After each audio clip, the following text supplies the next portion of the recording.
यसरी झगडा गरिरहेको अवस्थामा हामीले आज कि ओली चाहिँ कि पचन छैन के पर्दैन छैन अब मान्छे टोक्छ नि अब मान्छे टोक्छ यो के खा यहीँ एकछिन है त उतेनेरबाट उडा एउटा यहाँ उडाउँ एउटा तल उडाउँ है यो आँखामा नपारौँ ल सक्नु है मलाई एकछिनसम्म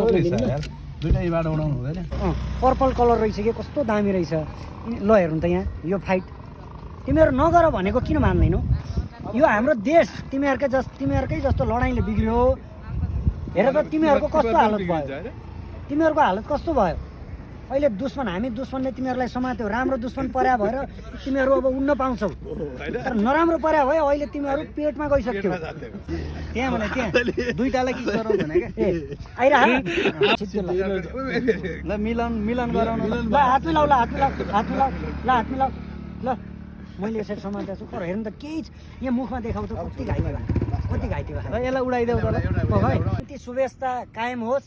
हामी सबैको कल्याण होस् देशको प्रगति होस् हामी सबैले देशमै रोजगारी पाऊँ विदेश जान नपरोस् देशमै केही गरौँ जय देश जय नरे एउटा यो गयो ल यसलाई हामी उतापट्टि उडाउँदैछौँ एउटा उता गयो यसलाई यता रहेछ नि एकदम होइन समाप्त पनि भएको छैन यो के हुन्छ यो कल्चाउने होला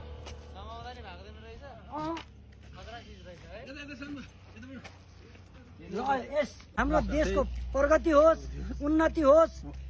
यो त लास्टै रिसा रहेछ है प्रगति होस् ल है जय हो